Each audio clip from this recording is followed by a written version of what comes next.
With how long Luke and I have been fans of Halo, people always seemed really surprised when we said that we weren't really all that into Destiny. I mean, Destiny 1 and 2 is a first-person shooter developed by the same people who made Halo, and the game has some beautiful aesthetic settings, much like Halo, so what wouldn't there be for us to like? And for the longest time, we both didn't really have that much of an interest to play it. We had tried it from time to time and couldn't really get into it until maybe summer of 2019, where we just had a lot of extra time and decided just to go all in. And ever since then, Destiny 2's kind of become one of those go-to games for us that we jump into whenever we're looking for a game that can offer just so much variety. But by far, one of the best experiences that comes to Destiny, hands down, are the raids. They are these amazing levels, I guess, encounters, where teams of 6 must coordinate together and pull off several very challenging tasks, and coordination and communication are key if you want to complete the raid. And I remember the first time ever running a raid, not only was it one of the most nerve-wracking and exciting moments, but it gave me a lot of great memories of going for those Vidmaster achievements in Halo back in the day. So Luke and I thought, well, what if we tried to challenge ourselves even more, because raids aren't hard enough, and what if we tried to put together a team of people who had never played Destiny 2 before and drop them fresh into the game, right into a raid, and see if we could possibly beat it together, and boy was this an experience.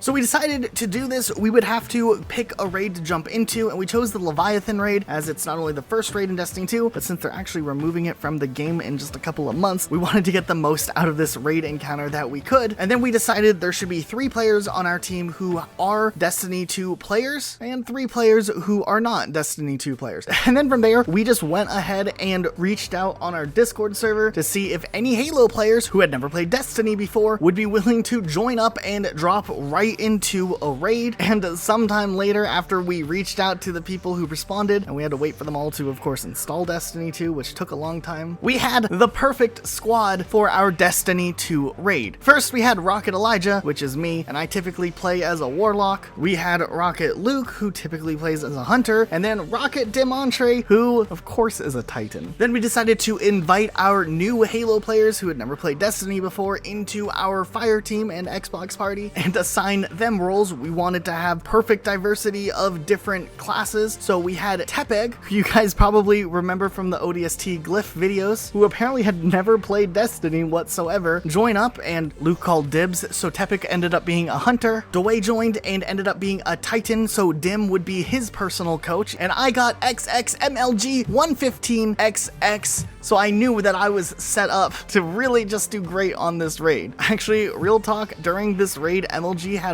food poisoning and had to take intermittent breaks to just go and throw up, and then he would just come back and keep on raiding, and I really appreciated that dedication to the cause here. So this was our squad of 6, and since we realized we were recording this on a Tuesday night, it actually meant that we would only have a couple of hours to actually do the raid, as while you typically have access to revisit a checkpoint on your raid, it resets every week, which happens to fall on this specific day, and it would happen in the morning, which meant if we don't beat the raid tonight, we're probably not going to beat the raid without having to start all over, which wasn't a point of this challenge in the first place, to see if we could beat a raid in a certain amount of time, but now we had that going against us as well, so we were already off to a great start. So with these players now in our games who had only done the tutorial so far, we kind of gave them a little run through the tower to look around and teach them the basic mechanics. Of course, it's in third person, so that kind of threw some of them off. And then we headed over to the Leviathan, and we did a little bit of a boot camp, teaching them some of their abilities and whatnot. It's really cool that they decided to open up raids where players can just drop in for the first time with no experience in the game and be able to go straight to a raid, which was something you couldn't do up until recently. And Dim, who had newly discovered that there's an underbelly pathway on the Leviathan raid, which if you've never run the Leviathan raid before, typically there are 3 main encounters and a boss fight in the raid. But before you go to each main encounter, you usually have to do this little firefight section in this courtyard and kind of go grab some flags and bring them back to unlock the door. But you can bypass this by going through the underbelly, which Dim decided to take us all through. And it probably wasn't the best idea. Right away, there was flames and parkour and a bunch of players who had never played Destiny trying to learn how to navigate both the flames and the parkour. Nonetheless, with a lot of trial and error and patience, we made our way to the first encounter, which was the dogs section. Now this section is kind of a stealth encounter. 2 players have to stand on these pillars and call out to the players who are sneaking around down in the trees which of 6 different flowers are glowing, and the players need to sneak their way through avoiding the guard dogs to get to the glowing flowers where the players on top who are looking out can pollinate the flower with their beam of light, which essentially makes it so when you activate a damage encounter, you can do more damage against 6 different dogs, which you have to kill all of them to complete the encounter. If you get spotted, it's scuffed, and essentially you can either go right into a damage phase without having very much of a buff and do very little damage on these dogs and potentially instantly wipe and die, or you can run back to safety and roll again, but once you hit safety too many times, you have to start the whole encounter over once again. So right away, as we were explaining this encounter to everyone, we were kind of worried that we might be lacking in damage because we have 3 players who literally have just the base guns, whatever they might have picked up during the tutorial. Luke and I decided to take on the role of the pillars as we had done that before, so we kind of knew what we were doing. And Dim, of course, volunteered himself to be the war general and grab the little orbs in the bottom of the cave. And actually, this is where things maybe took a turn for the better. Like, we were expecting this to be a huge grind, especially because the dog encounter is a little bit complicated. But right off the get-go, we managed to get 3 of the flowers pollinated to start the damage phase. So we decided to go for it and do as much damage as we could before the round would completely wipe us. And we managed to take out some of the dogs, but we couldn't actually figure out how many we actually took out. And essentially, we made the call to run back into the safe area so we didn't just wipe and completely lose our progress here. And unfortunately, 3 people actually died because they didn't make it back to the middle in time. But since there was 3 of us still alive, we could still get their revives, and we just decided to skip the next encounter and go straight into a second damage phase because we thought maybe there's only 1 or 2 dogs left. So we took the risk, knowing good and well that we could just lose it all here and have to start this whole section over again, which would lose us overall time at our attempt of completing it before the week would reset. But it turned out the dog only had half health, so we were able to take him out just barely with enough time, and we beat the dog encounter on our first try, which surprised us because all the times we had tried doing this in the past with very, very skilled players, seemed like something would always go wrong, and it would take like 2 hours on this encounter with people who have had Destiny experience. But nonetheless, we managed to get some loot. So feeling good after getting the dog encounter done, we decided to go back to the underbelly to head over to the second encounter, and it turned out that running through the underbelly the next time ended up taking more time than it actually took us to beat the dogs. There was a bunch of us running around the wrong way because Dim kind of got turned around and got a little bit lost at times. He had only just learned the pathway and had already managed to forget some of the ways we were supposed to go. We did more parkour. There was this part with the spinning fan just kind of going on, and that was a mess. But eventually we made our way to the next encounter, which was the baths section. Now for this section, essentially there's these pools of purple juice or something in the ground, and if you stand on it, it hurts you. But you have to stand on this plate that is in the purple juice to move these chains up, and the goal is to move all 4 chains up, which essentially will reveal these purple crystals in the middle section. And if we go to the middle section, we destroy those crystals and we can beat this encounter. But since that purple juice does damage to us, we have to pick up a buff that floats in the middle of this whole area, which gives us a little limited timer on the side of our screen that tells us how much time we're allowed to stand in that area before starting to take damage. So essentially we split into 2 teams and we kind of run a relay in a triangle where one player runs to the middle, grabs the buff, and then switches out with someone else. They run to the middle, grab the buff, and switch out with the other player, and it works typically really easily. When I was explaining this encounter to everyone, I used Tepeg as an example because I had to explain to everybody how the juice will kill you, and I think otherwise, if it wasn't for my example, people might have been a little bit lost, but we figured it out nonetheless. We split into 2 teams where I had Luke and MLG on the right side, and Dim, Dway, and Tepeg were over on the left side, and we started running around, and actually, these guys picked up the relay mechanic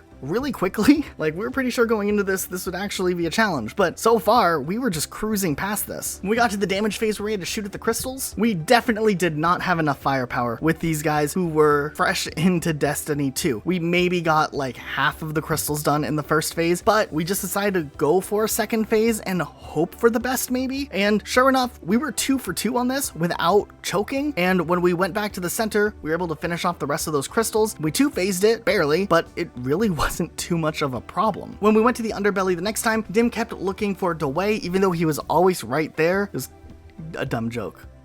You get it? I'm trying to say we got lost a lot. So after a while, since Dim couldn't find the direction we were supposed to go fast enough, we all started wandering off into different directions. And just like that, we were like kids that got lost at Walmart, but then, you know, some of us got lost at Target, and Dim was the parent who had to go to 2 different stores to try to pick everyone up and make sure they all stayed in the same place. Honestly, Dim was slowly losing his mind when he would find someone, tell them to stay put, and then we kind of just wandered off again because we would get bored. But at one point, Luke and Tepig just randomly found the elevator that would take us to the next encounter without any of Dim's help. So then it turned into Dim finding everyone else to then find where we had to go from there. But eventually we did make our way to Gauntlet, and that was interesting. Gauntlet's definitely the most convoluted of the encounters here, so we thought this one would be really challenging. Essentially, there's 4 plates surrounding in a circular room, and once 4 players are standing on there, an encounter will start where some ads run in. You have to kill them. After you kill some of the ads, these 2 orbs will spawn on separate sides of the room. 2 of those players will jump in, grab the orb, and they'll be teleported to another room where they have to say what shape they see on the ceiling and also what level the dot is on, where then the players who are by the platforms will have to shoot the 2 arrows that the dot is not on for the corresponding symbol that they're calling out on the ceiling. It's kind of this big running thing, and typically the strategy is for everyone to kind of just take their own symbol and be in charge of that symbol, and then maybe shoot over to the person on your right and help them get their arrows, because there's 2 arrows you have to hit for the one spot the dot's not in. But we decided to kind of evolve the strategy a bit and use something that's typically used on prestige versions of the Leviathan raid, because since for the most part our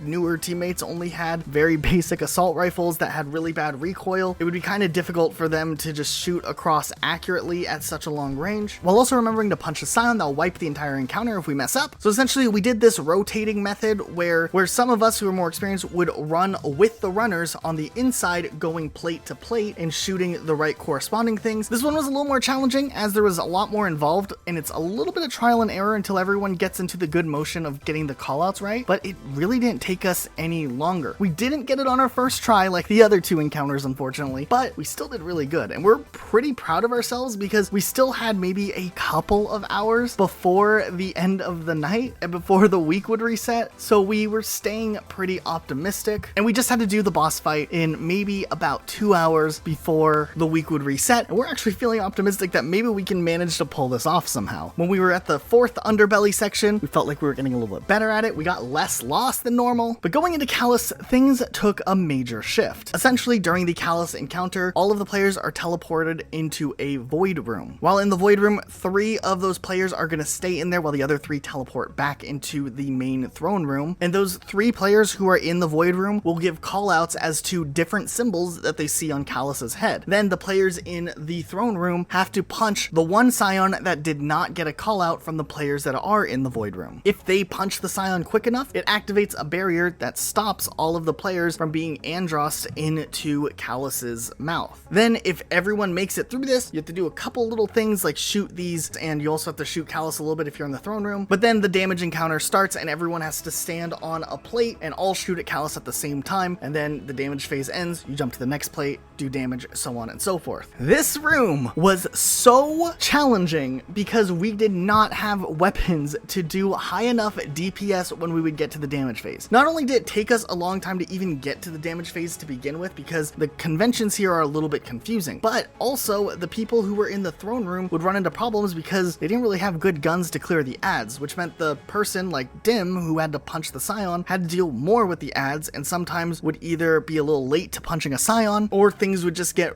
really chaotic at times. But the big problem really was the lack of damage we were doing on Kallus, and with the clock ticking, it had taken us well over an hour and a half half already just trying to learn this section and actually try to kill Kallus. We were originally planning, when we decided to tackle this video, if we couldn't get enough DPS, we would just run everyone through Whisper of the Worm. It'd make a cool section for the video as we're like, we couldn't do it, but then we decided to do this, and sure enough, we did it. But we actually didn't have time because the week was about to reset. So kind of became this all or nothing situation where if we wanted to pull this off, we were gonna have to really try our hardest to make sure we were optimizing our DPS. And we went through every weapon everyone was using. They did pick up a few weapons along the way when we were doing the raid itself, as you get loot for doing each encounter. And we optimized each thing individually, each person. We were making sure the best supers were being used. And I swear, I think we maybe had minutes left, possibly, maybe even the delay rolled out a couple of minutes later or something. But we finally beat Kallus in 2 phases. And I didn't even want to look at the time because of how close it was, that as soon as we finally pulled it off and we finally beat him, we had to make a sprint to the elevator, bring ourselves down to the lower level, and run to pick up the loot because we did not know if at any second we would randomly be disconnected right afterwards because of the update that would reset the week.